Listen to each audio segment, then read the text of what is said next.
रह जाता मनवा कचोट भातार बिना फाटता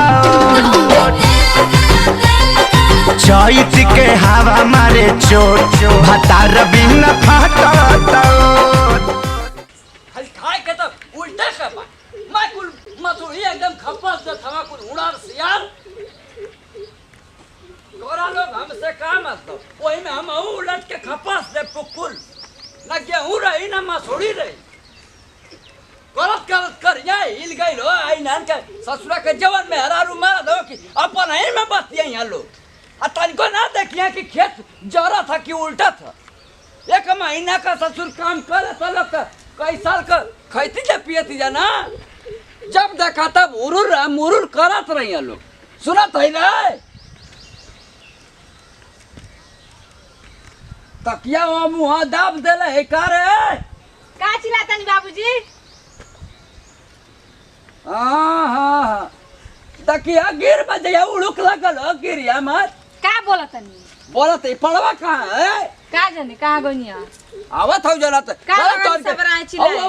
मैं मसूरी में खपत देले हवा फूला तू का करत है तो माने हम जाई खेते उनका रखे ना कहेला तो के उड़ाला के रे हम ही अकेले खानी का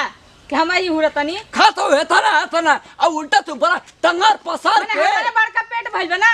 हमरा के बोले लगनी सुबराया करा लो कहाँ हो का जाने बोली कने कहाँ गनिया उल्टा लगा का हो भैया तू ही है नहीं खिया मैं हम ही बनी अकेले कमान सही है वो मैं ढोप देले है बोरिया से नहीं उनको बुलाई का ना बनी कि काम करे बदे छुपा देले हो भी हां सुबराया लगनी चिल्लाए माने हम जाई खेत में भसवा लेके कटनी करे तो क्या काटी हम ना काटो क्या काटी हो कटवाई आ हुरबू तू है कटवाईबू हमसे तो नहीं खान कर से कहीं हमार के यार ऊपर तो इंग्लैंड से आलो का हां इंग्लैंड से आइले देखला इंग्लैंड ना हम बाप माता तो देखबे न कइलस हम कहां से कथि देखले हां खाली लड़े के बैठे इंग्लैंडो का नाम सुनले है हमरा से मत बोली ठीक बा ना नाम नहीं की सुन ले नाम वो तो सुना देनी के तोर धनबाद हो गई हाँ हमने की सुन ले जय दी नहीं ये तो जो हटाई वहां से ले आओ तुम लोग आके धमके देते हैं लगा दे बे में आग भूत आए थे बूढ़े मरैया में खाली सन बांधा बस ना तो खा गल बिका जीबिया से चाट ले बिका पतला जाए देखी बाबूजी हमारे से उल्टा सीधा मत बोली जन्नी क्या बता दे तनी हमारे से उल्टा सीधा मत बोली जन्नी बोलबू तो मुंह में खतो डाल के जीबिया निकाल देबे है जे हां हां ये काम अब रह गइल बा ना तो का करबू एक हाथ जीभिया निकाल ले तो निकाल ली वो सबूर हो जाई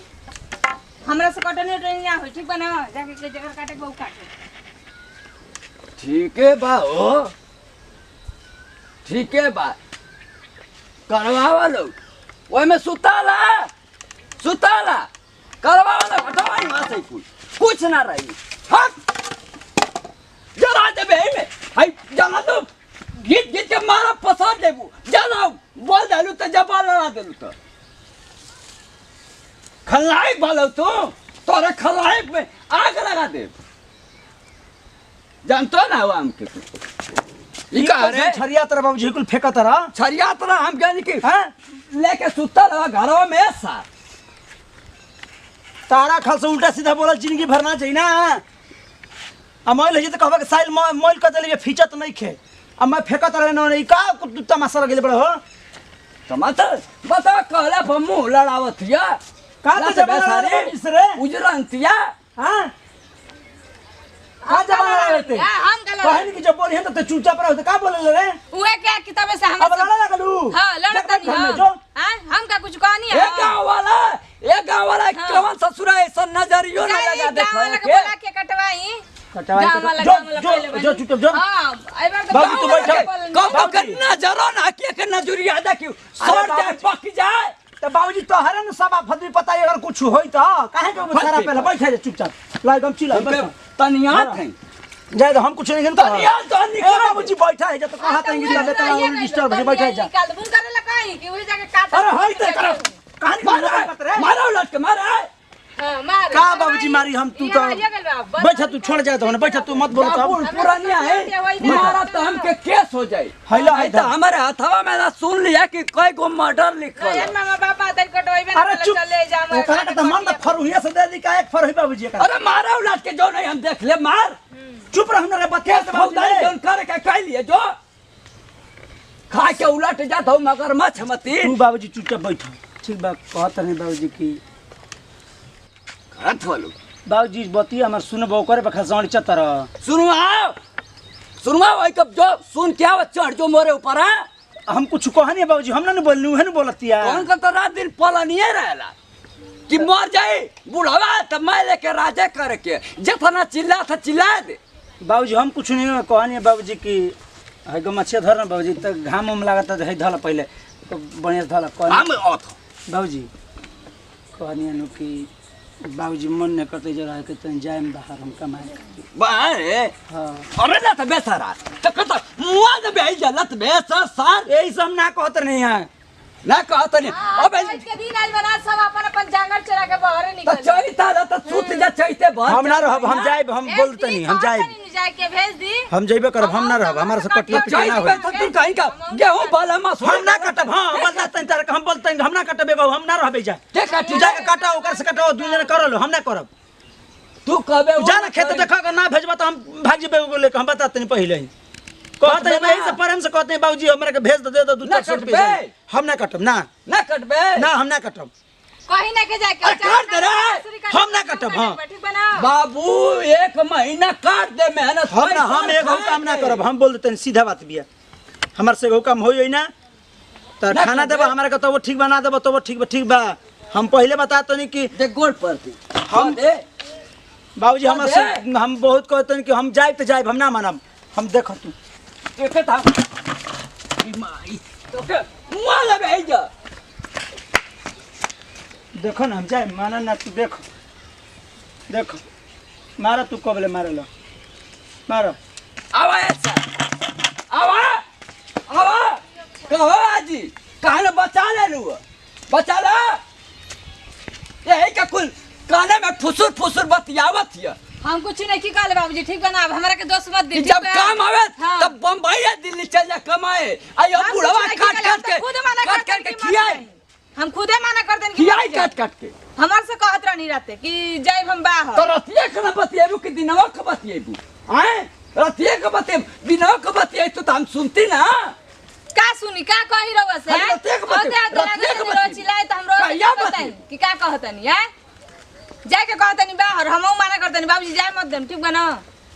गेहूं काटे के बा चना काटे के बा मैं मसूरी काटे के बा मैं लागल बटे खेत में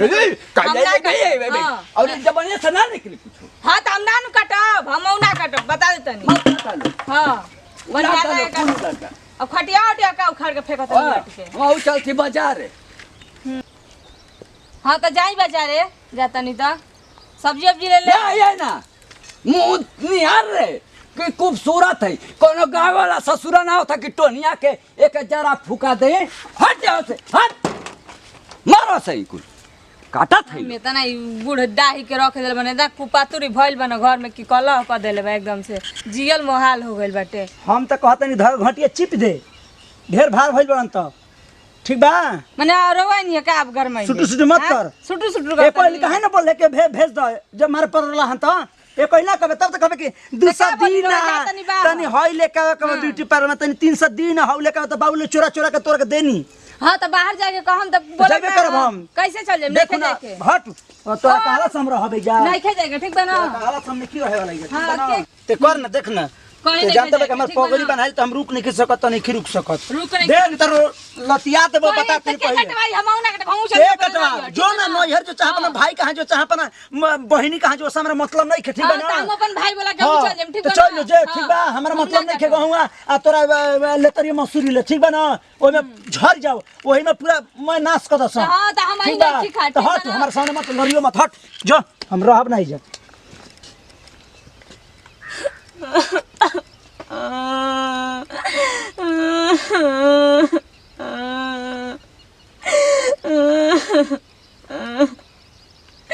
आखिर नहीं मनने न चल गए न छोड़ गए हम कैसे रह चैत के महीना में बाबूजी हमारे को बोला तो नहीं हो कि चल गए नहीं छोड़ के हमारे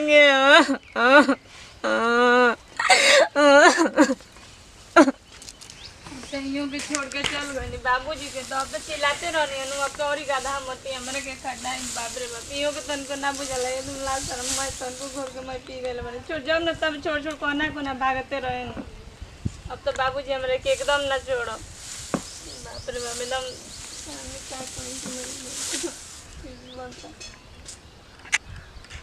लेकिन जाए ठीक है कहनी गोई नहीं आता कमाइयन तो हमारे खातिर कमाइयन चाहे घरे खातिर घरे द्वारा खातिर कमाइयन चैत के हवा मारे चोट हतार बिना फाटत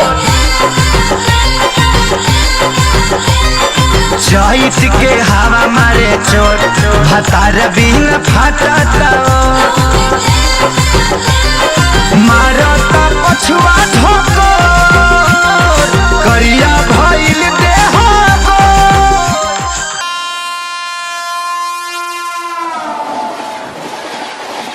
रह जाता मनवा कचोट हतार बिना फाटत चैत के हवा मारे चोट हतार बिना फाटत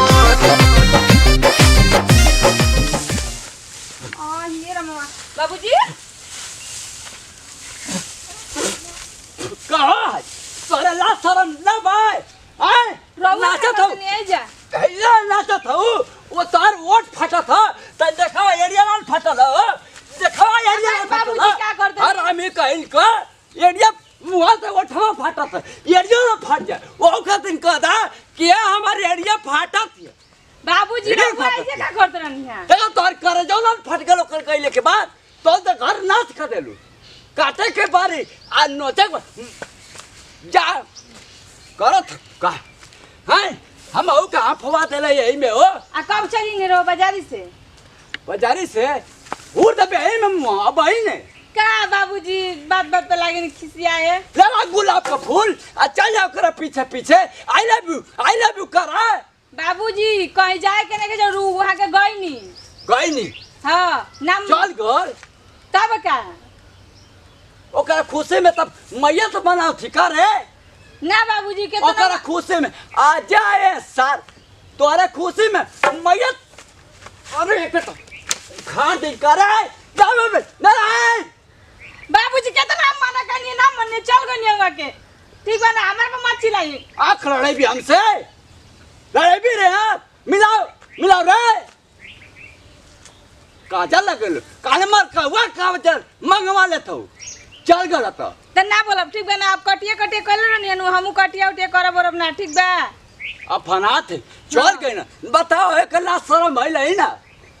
कहाँ गए रे दुबई चल के मर का हुआ काजल ले लिए लगा लिए बाबूजी रवा के मजाक सुझाता चल गनी हो के बाहर रवा गनी तलाई पीछे पीछे निकल गनी है ओट फाटत हो एड़ी फाटत करेजा फाटत और इन्हें पता का फाटत हुई का फाटत होई खाली फालतू जी में काम बाटे फालतू मत बोला ओ लिपस्टिक क्या कुल झड़ जाई नहीं चाहत हमके बटोरे में टाइम लगी करत है यानी कि रोवे चढ़ाइले रहनी है कि चल जइए ते हमार तो बुझा तटे रोवे कहल रहनी कि चल जइए कटवाई वो करे से कितना बोला था वो पतो ही रंग कितना बोलत का है हैं? काली को इतना बोल देने कहू वाली बात का असर बात तन को हैं बोला था कहो भैया जजिया पलट गई का हैं जजिया पलट गई ओ सार करे लत बेसरी कहत है कि गई तो देखी बैग उग टंगले बनी पूछी झगड़ा करके गई नहीं है कि नाम से ट्रेनिया छूट गई ट्रेने छूट गई लियो कि एक गाल में ट्रेनिया छूट गई लियो एक गाल में छूट गई है सार कहो मुंह सटाला हम चल जाती लिपे रो यार सार कहीं हमरा से मत कुछ बोली ठीक बा ना हमने की कुछ ई काहे सड़ावा तो के मरका बन जाता रे तो के देखत ही तो का जाने बाबूजी हमने खींचा ठीक बा ना जय दी बाबूजी ठीक हो गई चल यही है तो दुपट्टा ओढ़ ले जो लिपस्टिक के चट दे मड़े हम जोरे चाट ले रे बाबूजी रे का बोलत रहनी चाट लिपस्टिकिया गईली है आने मती गेहूं अब मसूरी बाबू ना कटाल तो हम तो कहत रहलो लिपस्टिक ना तो हम सही का फाड़ दे तो अरियरियो फाड़ दे आ जाके सर दोनों जानी काट लिया नहीं तो कसम बताओ थी कि आई जब दोनों जानी का मुड़िया आ कह दे कि ससुरा रात कहीं ना चोट कहीं मार के चल गई ना सर कहीं का नाश करवा देला तू प्रणाम करते नहीं भैया गोर छुका गोर लगते हम लोग छोटका लड़का छोटका भाई खेसारी टू भैया खास खबर कि हमारा संजू फिल्म के सब्सक्राइब नहीं किले तो सब्सक्राइब करी बेल आइकन बटन दबाई जितना प्यार दुलार आशीर्वाद बनिले रहनी यही तरह फिर से हमारा टीम पे और हमारा पे बने रही बहुत खुशी के बात बा कि हमने के बाबूजी के अइले का खुशी में पहले वीडियो बन रहा बा बाबूजी के तबियत ज़्यादा कुछ तो मैंने ठीक नहीं खे मगर फिर भी लोग खुश करे खातिर बाबूजी सीना रह गया डॉक्टर से लड़ाई झगड़ा को जो लाठी लेके पड़ जाता है है इंजेक्शन भोकतर तो हो भोकतर हम खुद डॉक्टर से भैया बोली सुने नहीं कहता ना कि BHU में जा जाके कि आपके पिताजी कैसे हैं कि मैंने कि हम लोग को बोल हम कहनी कि ऐसा में डॉक्टर साहब कि तनी बाबूजी के हाई ब्रेन बने तो दिक्कत में पड़ल बा तब केहू बुरा ना मनस सर वो लोग दुआ आशीर्वाद कहनी मनत बिनत मंगनी है नवरात्र में तब बाबूजी ठीक हो गए तो वीडियो का आनंद ली भातार बिना फाटत उठ तो वह सब प्यार दुलार आशीर्वाद जैसे टीप बने बने यही तरह बने रखम हम लोग छोटका लड़का छोटका बेखेसरिया टू बेजारा से भी गलती भले तो दिक्कत भले तो माफी चाहते हैं एक जैसे दी विदाई फिर से अगला वीडियो मिल जाए जय हिंद जय भारत जय भोजपुरिया समाज लव यू भाई ऑल फ्रेंड्स रह जाता मनवा कचोट भातार बिना फाटता चैत के हवा मारे चोट भातार बिना फाटता